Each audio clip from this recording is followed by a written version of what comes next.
I just feel like I haven't checked Twitter in like 3 hours, and the only reason I check it now is just in case I missed the world ending. Like, I'm sure if it happened, it would be immediately obvious. I think it would just, all the tweets would go away, and there would just be a message that says game over, and like a mushroom cloud, and then you're like, oh, I had to check Twitter to find out that we're all dead.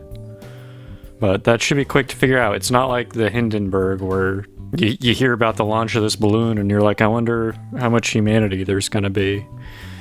Turns out, according to the guy, there's a lot. Oh, the humanity? There was so much of it. Well, not as much after. But a lot of people didn't die, so a lot of people, you don't look at the upside of the Hindenburg. A lot of people made it. They were just like, whatever, that was a weird afternoon. But yeah, nothing. I'm going through Twitter now. Nothing Hindenburg-like. What's with the thing where Trump wants to fire Jerome Powell like every month? Every time it's almost time to adjust interest rates, he's like, I might have the power to fire him, but I don't know. It's like, didn't you find out since last time whether it's possible? I mean, Jerome Powell, it's not like he's a Supreme Court justice. Like, you could just be like, yeah, we've adjusted our interest rate in you. We're not interested in you being the Fed chair anymore. And then I don't know what happens. I think they have to rock, paper, scissor it at that point. I don't think many people are like interested in politics just because it's inherently enjoyable. For the people for whom that is the case, they're the ones who are in politics. They're psychos, they're creeps and weirdos, and they're dum-dums as well. So the single disqualifying criterion for wanting to run for president is whether or not you want to run for president. I mean, actually, this is what Plato wanted. He wanted a state run by philosopher kings who were supposed to be, I guess, dragged into it reluctantly, like, oh, I'd rather be in a huge fucking library full of books. I don't want to be the leader of everybody. Well, that's king talk. Congratulations on the promotion. I don't know if it's a good idea or not, but it's not realistic. And Plato says this several times. He says, I don't see this ever really happening, but if it did, here's how it would go.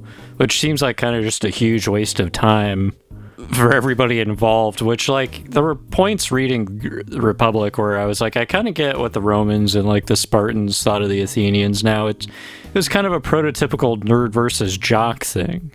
Because the Romans thought the Athenians just sat around and thought about the most pointless shit. And then you get to the part in Republic where Plato's like, I've calculated that philosopher kings are 4,437 times happier than anyone else. And you kind of check the footnotes, and they're just like, yeah, we're a little fuzzy on the math on this one.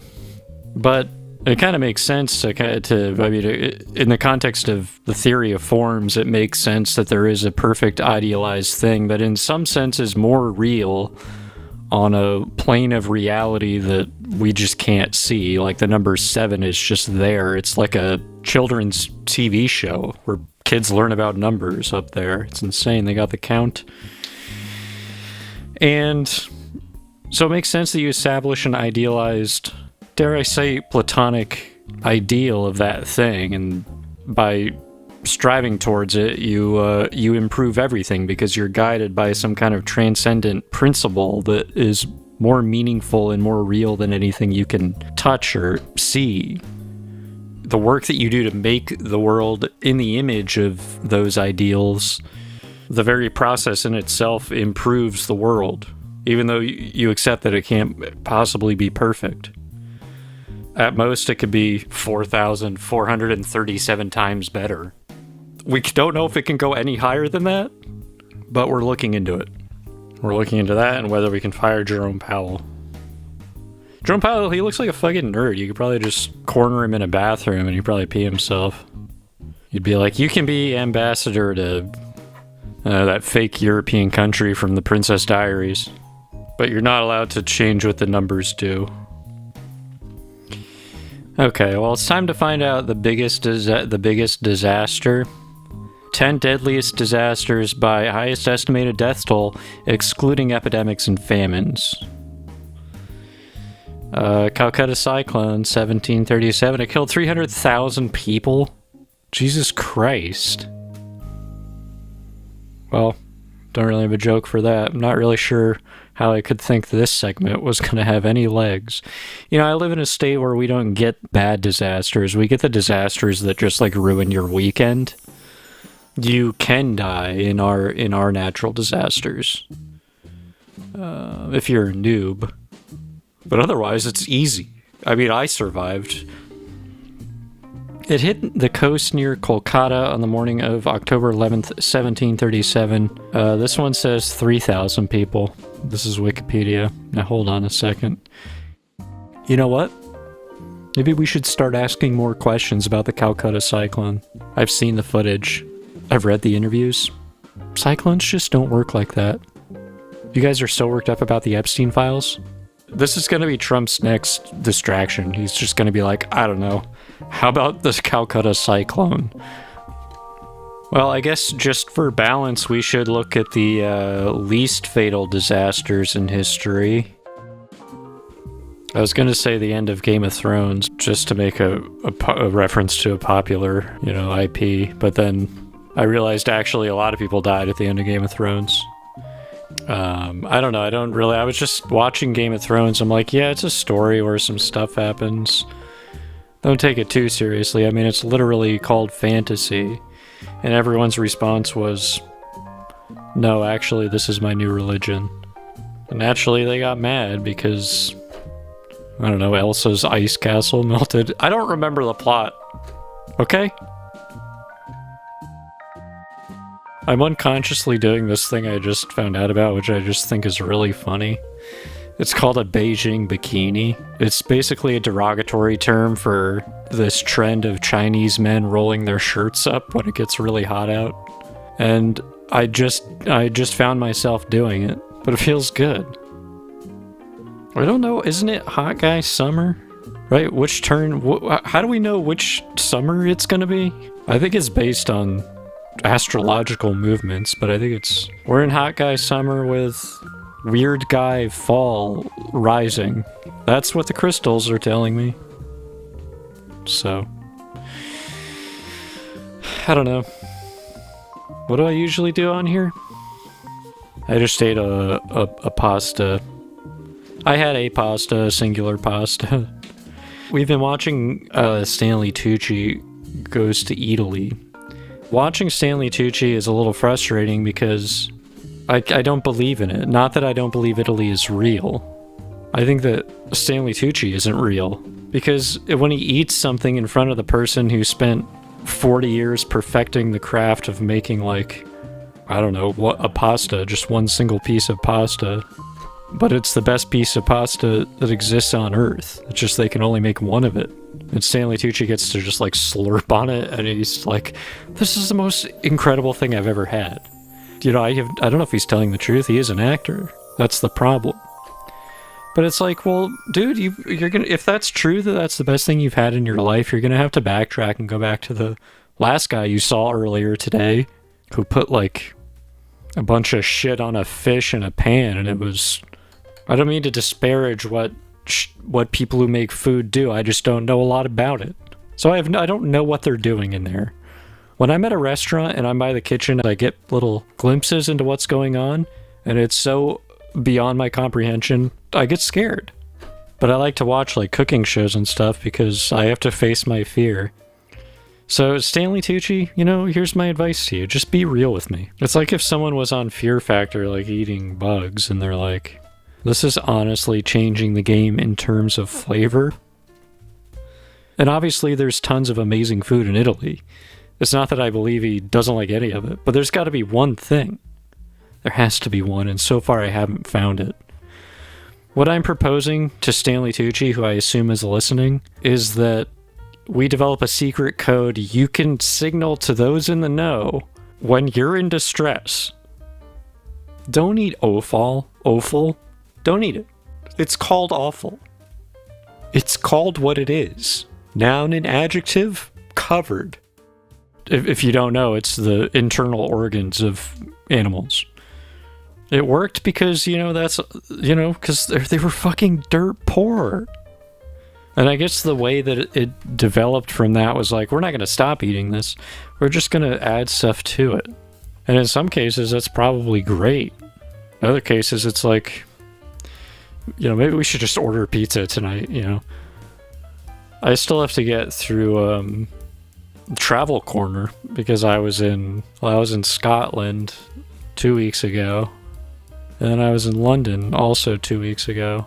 And I'm basically, every country I'm going to, I'm like, it's a confirmation process for me because a lot of these countries I just don't believe actually exist. I didn't think the UK was real. I thought they made it up for Harry Potter. And then I went there and I was like, no, okay, they're here. And so you see, the one thing that sort of like, oddly enough, which was kind of an afterthought, was going to Buckingham Palace. How many people are living in there now? You just shouldn't really have royalty. Like, so let's just move on. Who's going to top Queen Elizabeth II? Like, how about just go out on a high note? I notice there's a point of pride for a lot of Brits that she was the longest reigning monarch. She can just do that by being alive. I don't mean to impugn anything she's done, but I don't understand why that would be something she'd put on her CV. It's not like she could decide to just stop being the queen and just, work weekends at a pool club or something. The Airbnb, the guy we lived with, I said the guy we lived with, which was a slip, but it's also what we did, because we did live with him, basically, which was unclear from the Airbnb posting, but we were like, okay, we live with a 68-year-old man now for the next week. It was fine, he was cool, but he worked basically his entire life at a bath club, and that's just like his whole thing, and then he retired? He lives in, like, a decent house. It's hard for me to pronounce that sentence in American, but apparently he did that. But it's like, that can just be a guy, I found out. So I thought that was interesting. If you're ever traveling, you're always having the new thought of like, oh, that must be a kind of guy. It's like when you go scuba diving and you discover a new species of fish. You're like, well, there must be more of him. The kind of guy I want to figure out the most is the French guy. Like a guy who's like French, but he's really French about it. You know what I mean? What's his deal? I mean, we found everyone in Glasgow to be very friendly, but it's also not like a place that's overrun by tourists, unlike Edinburgh. The worst part of tourism is the fact that you have to be a tourist. Like, I would say, like, don't travel, don't go anywhere, because I don't want to see you there when I'm there. Some people we talk to are saying stuff like, so it's pretty expensive to get in an ambulance over there, huh? What's that all about? We're like, you guys have it too. It's called greed. It's just that instead of money, you guys just want beer. And you get it, so you're satisfied with that. In the case of Scotland, it's Scotch, but I don't care about Scotch, so I don't acknowledge that part of their culture. In my insurance plan, they'll split the cost of the ambulance, but only in the event that I don't suffer any injury or have any medical event. Basically, if I just get in an ambulance for fun, they'll cover that. So that's cool. I still haven't taken advantage of that, but I should just hop in. And if they ask what the fuck I'm doing, I say, oh, I got Blue Cross. This segment brought to you by Anthem Blue Cross Blue Shield. We're not called that anymore. It's a weird slogan to have. We're not called that anymore. So what are they called? But yeah, if you travel, or if you want to travel, my advice would be to not be so dissatisfied with your own life that you idealize the grass on the other side. But also not to be the opposite, which is to only like what's familiar. And then go in with the preconceived notion that everything's kind of going to be just less good as the place that you live. If you go in with that, then you'll have a bad time. And if you go in idealizing it, then you see things that you're like, oh, that doesn't live up to my expectation, because obviously nowhere is perfect.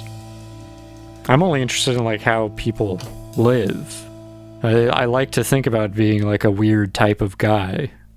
Because it's so far removed from my own reality. as an extremely normal person. But, other people from other places are weird to me. That's fine. That's what I like about it. That's why I'm going there. When I go on walks, I'm sorry if your blinds are open. I'm looking in the house. I want to see your stuff. I want to see what's going on in there. I want to just ascertain the general vibe, and then I'm on my way. You can look in my apartment if you want. I don't care. I don't give a shit. If you see something you don't like, it's really your fault. It's like, when does something become a crime? Are the police like, okay, well, how far did you have to turn your head to see it? And if it's anything more than like 45 degrees, the cops just say, well, don't look that way. So, if I go to Italy and I run into Stanley Tucci over there shooting his little show, I'm gonna follow you, motherfucker.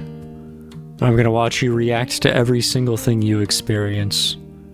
I'm gonna analyze you. I'm gonna dig into your soul.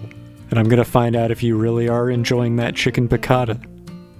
Because if you're not, it's over for you. I'm gonna ruin you. I'm gonna ruin you, Stanley Tucci. But before I do that, I have to bring out Slurp Von Lipstick. He's the host of Time Check. Ladies and gentlemen, it is Slurp Von Lipstick. Give it up.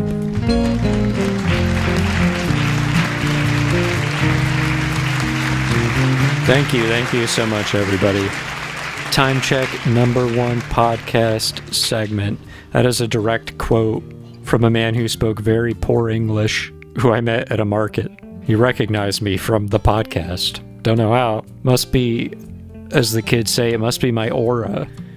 So he's, our first fan. I hope he's listening. If he is, you're charging way too much for oranges.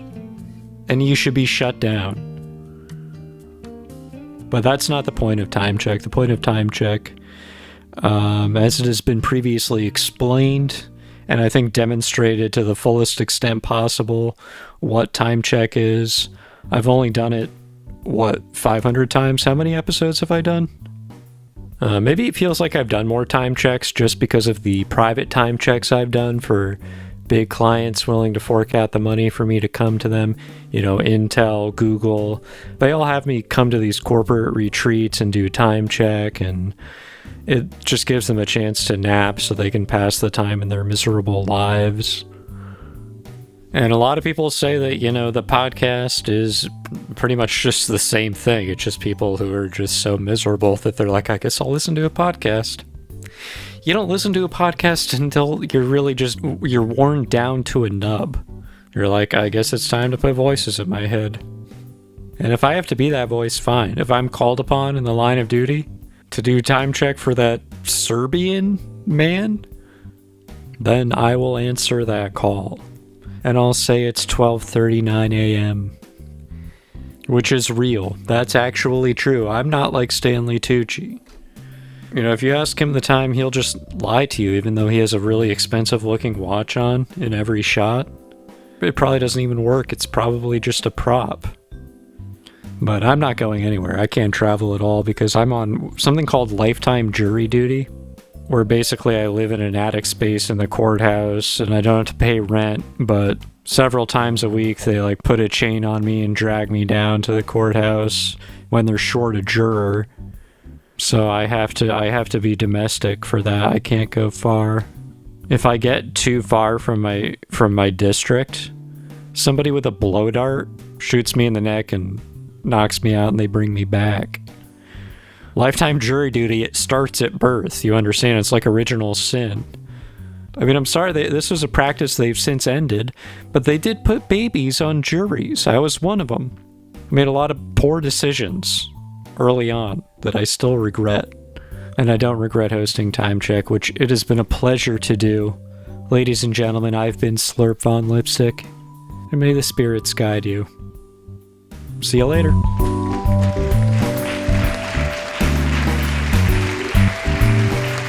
Ladies and gentlemen, give it up. That was Time Check with the one and only Slurp Von Lipstick. Some people say one's enough. Some people say one is too many. There aren't really any other opinions you hear out there. There's not really a third angle on that. And I don't like to dive into I don't do gossip. I famously don't do gossip. I wish I could say that made me virtuous, but I think it's mostly really boring. Unless it's gossip like, someone went to federal prison for 25 years and never talk about it. I guess I would probably want to know that. But it's mostly easier to just not have to know all that stuff. I just assume off the bat that everyone I meet has been in federal prison for 25 years. Even my parents, I don't know. You don't know. Because that has the effect of putting everyone on a level playing field for me, subjectively. As far as I know, I'm the only person on Earth who has never been to federal prison. I'm the last good boy. Give me a treat. This next segment, it's really hard to segue from that. I have no idea what to do after that. Great. You know what? Saved by the phone call. Somebody is calling the Purgatory Podcast hotline. Hello, you're on with the Purgatory Podcast. Hey there, it's me, Stanley Tucci. Oh, so I'm glad you identified yourself because there's no way I would know by your voice, which sounds nothing like Stanley Tucci at all. Well, this is my real voice. Okay, well, it just sounds like you just sound like me, which is rude.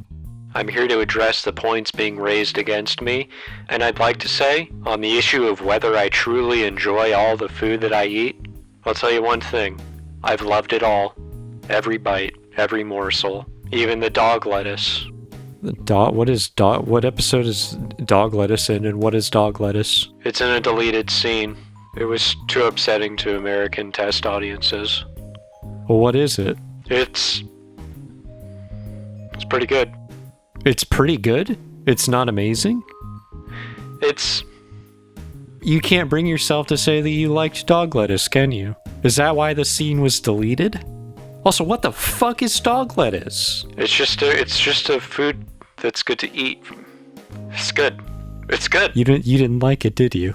I have to go film a movie. What movie are you filming? Wow, that's that incredible Stanley Tucci charm at work. He said and then he paused for a long time, and then he hung up. God, now I don't even have to go to Italy. Because I got Stanley Tucci, I nailed his ass to the wall. Democrats in Washington, you could learn a thing or two. Just listen back to how I eviscerated Stanley Tucci for his fake pleasure. How dare he pretend to have emotions he's not having? A thing which he spent his entire career doing, and honing and perfecting. How dare he? Got the lights down pretty low. Do you ever, when you walk into your house or apartment at night, and when you turn the lights on, you kind of just check the overall space just in case a creature manifested? You know what I mean. Like, it's never happened before, and it never will. But the first 5 seconds after the lights turn on are like scanning for beasts, right? First thing you want to know about walking into a dark room, are there beasts? Second, are there people? And then third, are there bugs? This is known as the Beast People Bug Check. And I just pray to God that there's never a day where I have to deal with all three, because I don't know how I would prioritize in that situation. That would one-shot my ADHD ass, and I would just sort of do that thing of not making any choices and just hoping the three of them fight it out, and hoping the bug will win, because that'll be the easiest kill for me. Honestly, I'm not prepared to take a man's life, or a beast, because what is a beast but a man with nothing to lose? Well, you've done it. You've successfully spectated on a podcast. If you liked it, what is wrong with you? If you didn't like it, what the fuck is your problem? What do you want from me? But also, thanks for listening, and if you want to hire me to do the Purgatory Podcast at, I don't know, a kid's birthday or something, I'll do that. You can just email me at thepurgatorypodcast@thepurgatorypodcast.com. And if you get a bounce back saying that address doesn't exist, it's just because I haven't created the email account. And I never will. So if you have work for me, you can go to hell. Alright, bye!